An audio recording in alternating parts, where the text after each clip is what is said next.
감독하고 있습니다. 베트남이 이제 이렇게 그 월드컵 예선 진출하는 거는 역사 이래로 처음이라고 했거든요. 본선 진출 말고 예선 진출. 우리는 이번에 이제 예선 진출, 아니 본선 진출 확정해서 그 뭐 10번인가 11번째인가 그러니까 수십 년 동안 4, 50년 동안 계속 이제 본선 진출하는 건데 이제 베트남은 예선 진출. 그러니까 아시안 국가들하고 싸워서 두 팀인가 세 팀 올라와서 예선 진출하는 거였어요. 우리는 예선 진출을 위해서 티켓 싸움을 하지 않아요. 이미 피파 랭킹 어느 정도 돼 있기 때문에 예선 진출은 그냥 당연히 가는 거예요. 예선은 당연히 하는 건데 베트남은 싸워서 예선을 진출해야 되는데 그것도 못하고 있다가 박함서 감독이 했는데 7번 싸워서 7번 다 졌어. 예선에 올라와가지고. 이제 아세안 국가랑 다른 거예요. 대한민국, 일본, 여기 레바논, 시리아, 중동 국가들 많잖아 보면 다 졌어. 그런데 마지막에 중국하고 했는데 중국하고 3대1로 이겼어요. 베트남이. 박함서 감독도 겨우겨우 면 한 번 섰죠. 근데 중국하고 이긴 것이 약간 기적이에요. 중국하고 싸워서 이긴 적이 거의 없어요. 뭐 10전 10패 뭐 이런 식으로 10전 뭐 6무 뭐 4패 뭐 이런 식으로 있잖아요. 거의 뭐 이긴 적이 한 번도 없었는데 이번 월드컵 그 예선전에서 이긴 거죠. 기적이죠, 기적. 그런데 여기 그래가지고 중국 사람들은 자기들 본선 진출을 못했다라면서 시진핑 정부에 추진하는 것이 2030년 월드컵인가요? 2030년 월드컵을 반드시 중국에서 개최를 하겠다라는 그런 의지를 가지고 있는데 본선 진출도 못하는데 본선 진출도 못하는데 무슨 월드컵을 개최를 하냐고. 그래서 이제 이번에 꼭 돼야 되는데 지었단 말입니다. 그래서 본선 진출을 하지 못하게 될 것 같아요. 그래서 중국 사람들이 텔레비를 다 부시고 그런다고 그런 말이 있었는데요. 근데 실은 그것이 화나서 베트남한테 진 것이 화나서 중국인들이 난리가 난 게 아니고요. 이렇게 베트남하고 중국하고 싸우면 스포츠 도박 있잖아요. 스포츠 도박. 그래가지고 이제 거의 대부분의 중국 사람들은 우리 중국이 예전부터 이겼고 한 번도 진 적이 없으니까 다 중국이 이길 걸로 건 거예요. 이제 그런데 이렇게 당연히 이길 걸로 걸면 승률 배율이 얼마 되지 않죠. 뭐 1,000원 넣었으면 뭐 1,500원, 뭐 1,700원, 뭐 이 정도.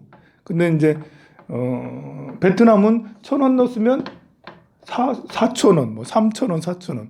베트남이 훨씬 더 이제 그 이율이 배당률이 훨씬 더 높았다라는 거죠. 그래서 중국 사람들은 베트남 사람일 수도 있고 중국 사람일 수도 있고 중국 사람들이겠죠. 여기다가 왕창 다 넣은 거예요. 어떤 사람들은 집 팔아서 또 넣었대. 이게 독재와 도박하고는 좀 통하는 게 있어요. 우리가 독재가 있으면 이게 마음이라고 보면 이 마음은 내가 자유로워야지. 마음이 하고 싶은 대로 둬야지 마음이 건강해지거든요. 그래서 108개의 마음이 제자리를 잘 찾아서 마음이 조화로워 힘들지 않아요. 마음이 자유로워야지 내가 기쁠 때 슬플 때 표현도 하고 사람들에게 사랑도 받고 뭐 미움받았을 때는 대처를 어떻게 해야 되는지도 잘 알게 되죠. 그런데 여기에 폭력이 개입되면 마음이 눌려지잖아. 꽉꽉 눌리거든요. 그러면 이제 이 마음이 그 108개의 마음이 조화롭지 못해요. 그래서 가정 폭력이 심하면 마음의 상처가 크다. 가정이 너무 고지식해도 아버지가 너무 고지식하고 어머니가 너무 고지식해도 역시 꽉 마음을 꽉꽉 누르고 너 하지 마, 하지 마, 하지 마 이렇게 되기 때문에 마음이 자유롭지 못해서 건강치 못하는 거죠. 그러니까 사랑을 부모님은 아들을 딸을 사랑해. 하지만 포갑적이야. 그러면 아무리 사랑을 해도 아들 딸들은 뭔가가 문제가 생기는 거죠. 아들이 뭐 잘못했다고 대학생인 아들을 데리고 아들이 뭐 잘못했어. 뭐 근데 아버지가 대학생 아들을 호수 파이프로 아들 엎드려 뻗쳐시키고 때린다 이러면 아니 이제 중학생이 돼도 아버지가 아들을 이렇게 때리는 걸 잘 요즘에 안 하잖아요. 나도 안 맞고 컸는데 부직갱이는 좀 이제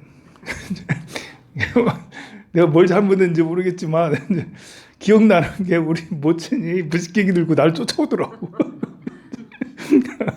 뭘 잘못했는지 모르겠지만 그거는 뭐 철에서 그렇다고 뭐 이렇게 그렇게 자주 그런 건 아니었기 때문에 어쨌든 뭐 대학생 성인인데도 아버지가 이렇게 자식을 때리고 이러면 어렸을 때는 얼마나 심했겠어요. 그러면 마음이 어떻겠어요. 가정이 부모님이 포갑적이면 마음이 눌려서 어느 한쪽에 문제가 생기기 마련입니다. 국가도 마찬가지예요. 국가가 이렇게 블랙리스트를 만들고 뭐 자유활동을 하지 못하게 하고 그러면 이제 시민들이 뭔가 문제가 생기죠. 우리 스님들도 비슷해. 우리 스님들도 총무원에서 관리에 들어가 해가지고 페이스북을 다 보고 있고 뭐 하고 있고 뭐 이렇게 그래서 종단에 좀 안 좋은 이야기를 하고 있으면 또 어디 이제 자기 페이스북에 뭐 이렇게까지는 괜찮은데 어디 이렇게 라디오나 아니면 TV나 이런 데 이제 인터뷰를 해가지고 종단에 문제 있는 것 같아요. 라고 하면 종단에 바로 불려가요, 우리가. 바로 불려가가지고 회종행위를 한다고. 회종행위를 한다고 지적받고 공권정지를 당해요. 그래서 주지를 못하고 소임을 못 봐요. 총무도 못하고 아무것도 못해.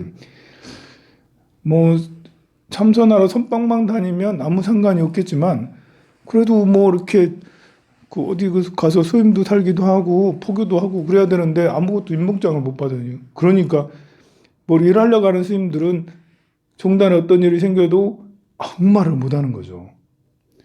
그런 것이 위에서 꽉꽉 눌러서 포갑적인 상황이라고 할 수가 있는데 그러면 스님들의 자질이 팍 떨어지는 거죠. 스님들이 아무 활동들을 안 하는 거죠.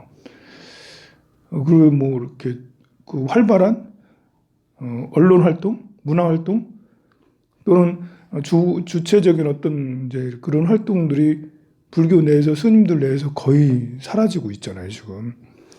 유명한 스님들도 잘 없어져요. 해민 스님도 유명했었는데, 해민 스님도 뭐 어떻게 그렇게 되고 지금은 불교 방송에 유명한 건 광우 스님밖에 없어.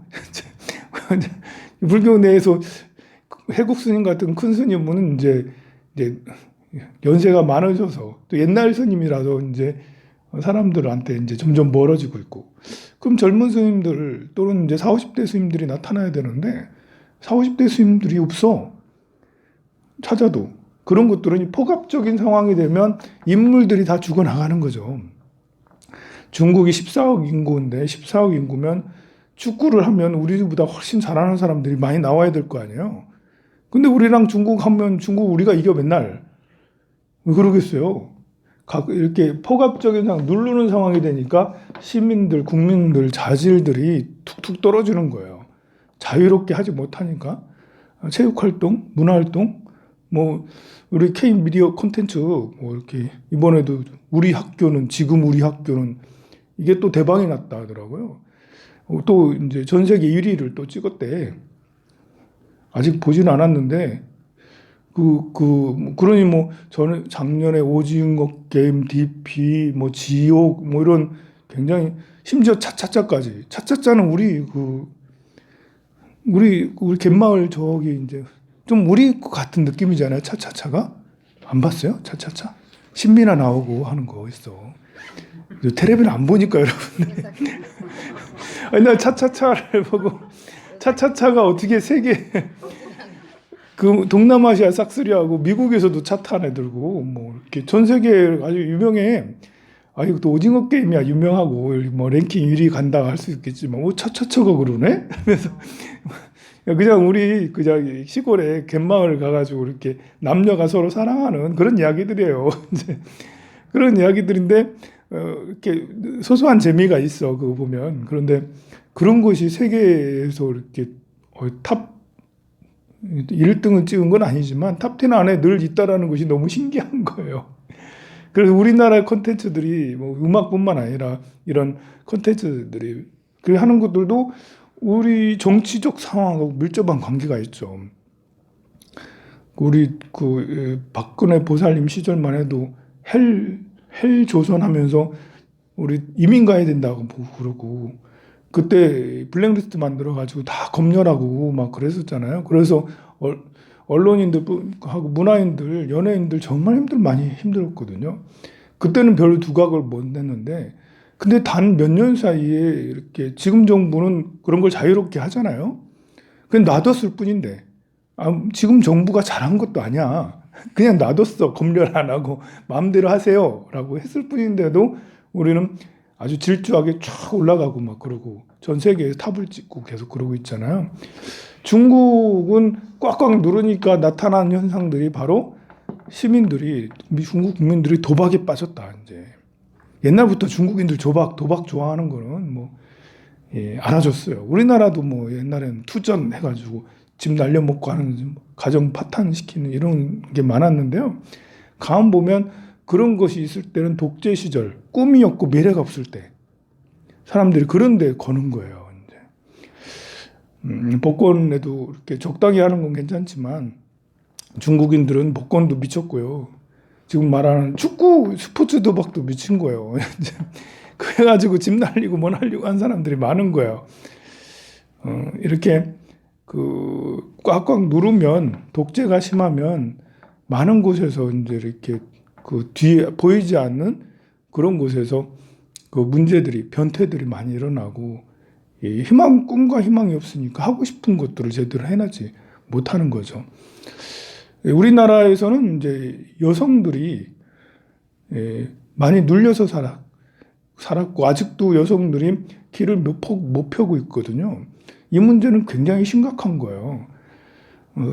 여성들이 뭘 할 수 있는 직장도 잘 없고 뭘 할 수 있는 영역도 별로 없고 남자들은 그래도 할 수 있는 영역이 아무리 일자리가 없어도 남자들은 여성보다 2배 이상 더 기회가 많고 연봉도 1.5배 이상 많거든요. 그러니까 나중에 그렇게 되니까 여성들이 주부로 오래 있어서 무능해지는 게 아니라 이렇게 사회가 여성들이 뭘 할 수 있는 영역이 제한되니까 여성들이 되게 무능해지는 거예요, 보면. 우리나라 사람들 자질이 굉장히 뛰어난데 여성 파워도 뛰어나잖아. 골프 치는 거 봐요. 다 여성들이 수입 싹 쓸고 그러잖아요.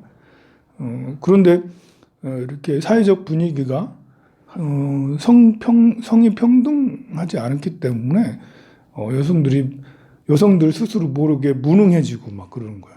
그래서 여성들도 대통령 후보 이렇게 나오면 심상정 나오면 에이 여자가 돼가지고 뭐 이렇게 여자들이 오히려 더 그렇게 하고 그렇게 하는 것들도 역시 눌려서 살게 되면 뭘 자유롭게 활동할 수 있는 상황이 아니게 되면 그러면 무능해지게 마련이에요. 중국 사람들도 그렇게 14억 인구가 많지만 정부가 너무 독재가 심하면 중국인들이 무지해지고 중국인들이 무능해지게 됩니다. 그래서 나는 우리 절이 자유로운 공간이 되면 좋겠어. 제가 여러분들한테 이거 하지 말라 저거 하지 말라 이런 말 잘 안 하고 복장 검열 잘 안 하고 그러잖아요. 아무렇게나 입고 오세요. 이렇게 미니스커트 입고 오세요, 보살님.